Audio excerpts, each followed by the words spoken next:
people with any menu that I want.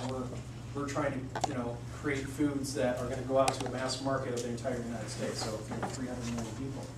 And how do you create foods, frozen foods, that appeal to, you know, everybody? So if you can just hear from going around the room here, you know, that can be a big challenge. So it's not also just fresh food, you know, it has to be preserved, so it's frozen. We don't have to pickle duck eggs or anything like that, but you know, the other limiting factor is it has to be frozen. So everything we make is, you know, we're a frozen food company. So it has to taste good, it has to be frozen, it has to have a certain shelf life and maintain that acceptability for months on end until it gets to the final end product, you know, end user. So what I'm going to do today, this is going to be real informal. I'm just going to talk, and I want you guys to ask questions. I'm not going to speak for the next 45 minutes straight. We're going to make this kind of an exchange of thoughts and ideas. So as I speak, I'm going to tell you about what I do. I'm trying to think of some questions to ask about me. Hopefully you're in this class because you have some interest in food or food science, or the two together, which is culinology, right? I didn't know what culinology was, or actually wasn't even invented when I got into culinary school. I started off with a 4-year undergrad. That turned out to be a 6-year undergrad. But it was at a University of Minnesota doing graphic design and fine arts. And I was working my way through college, probably a lot like most of you, trying to make ends meet in a restaurant, just cooking. And it kind of slowly evolved from being a dishwasher to a prep cook to a line cook, and then finally being, you know, my 5th year of college, taking over, doing some part-time management. And there was kind of an epiphany at one point where I realized I couldn't wait to get out of my class to get to my job, and my job had nothing to do with what I was in my class for. Sort of that aha, like, you know, I wonder if this is what I'm supposed to be doing with my life. So, kind of much to the dismay of my parents, instead of going to grad school, I ended up just going to culinary school after college. And it didn't waste my undergrad at all. Actually, it was a huge benefit having culinary theory and design and fine arts integrated into a culinary schooling. So I went to a 2-year program in Hyde Park, New York, at the Culinary Institute of America, and then went right into restaurants after that. So I spent 6 years in restaurants, and you know, it's funny. I'll tell people that I you know, have a huge passion for food, but I hated being a chef.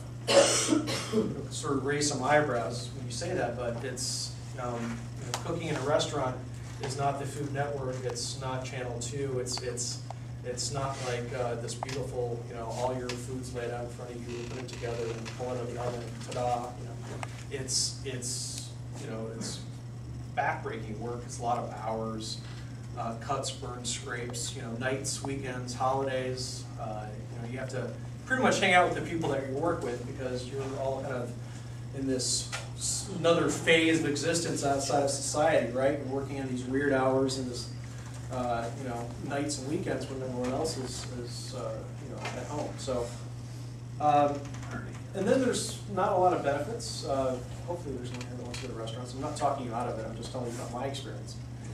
You know, not a lot of benefits. You have to have a real passion for what you know, for why you're there, because you're not going to be making $1 million an hour.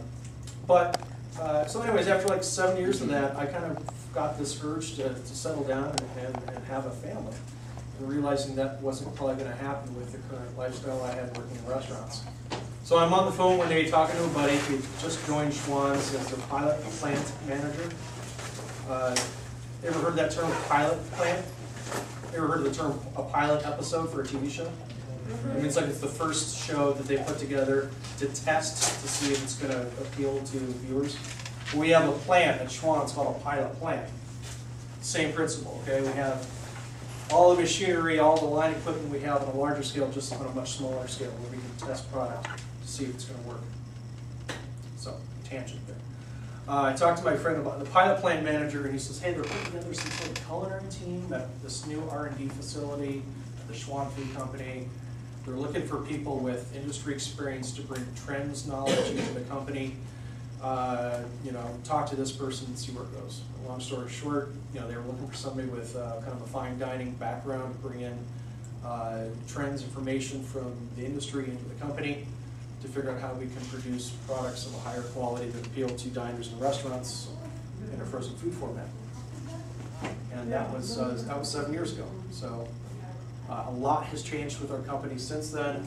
A lot has changed within our team. We've grown in responsibility from not just being trends reporters, but wearing a lot of different hats.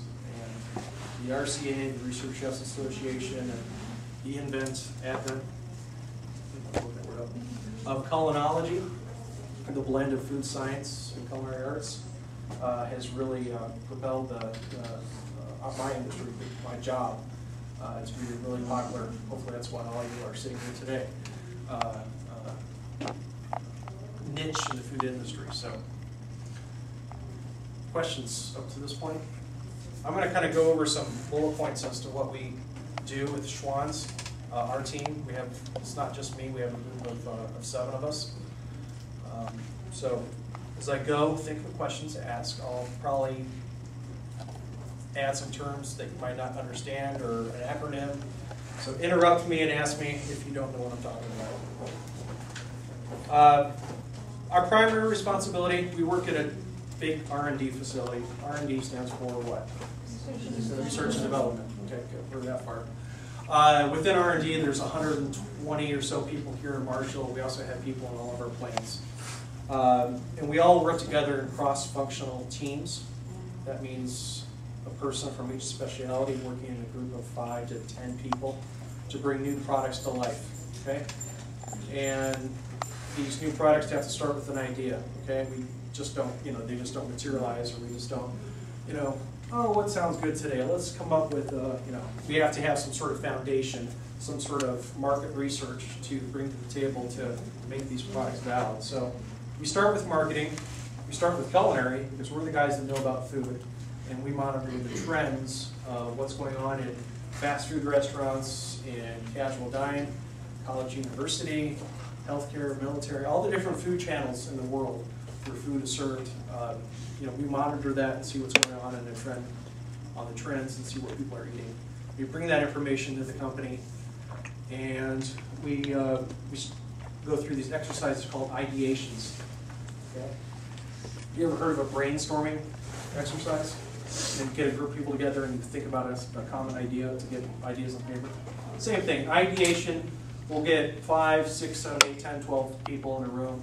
We'll have the facilitator stand up, and they'll guide the group through a thought exercise about thinking about a specific type of ingredient, food, a technique, an ethnicity of food, and we'll generate, hundreds of ideas. Okay, and then that big bucket of ideas gets funneled down through a voting process, or through going through certain filters like, well, can we make that? Okay, we can't. Well, then those ideas are gone. This would cost too much to make. This is already, being done by a competitor. This is, So we'll take that big bowl of ideas and then filter it down into a much smaller set, say from 1,000 to 100.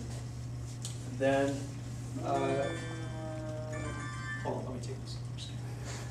So we'll take that big idea, bowl of ideas, and get it filtered all the way down to like 15 or 20. And then we'll write up what we call ISFs. And those are idea submission forms. And this form captures all the data about the who, whys, and whens that makes this idea valid. And then we'll put those ideas out onto a website. And we have people that we pay that will go onto our website and vote on ideas. Would you buy this? Would you buy it more than once? We'll have a concept picture and sort of a descriptive paragraph. Culinary writes a lot of those because we use culinary terminology and we try to make it sound good, okay? And then they'll vote on the ideas, and then out of that, we'll get 2 or 3 winners, okay? So 1,000 ideas, 2 or 3 winners. And then out of those 2 or 3 winners, we'll just start developing now. I mean, we haven't even started developing the product yet. This has all been just a white paper exercise up to this point. So we'll start developing, and then at that point, we'll need to come up with a product or an example of what it is we're going to make. And that's where culinary comes in. We make something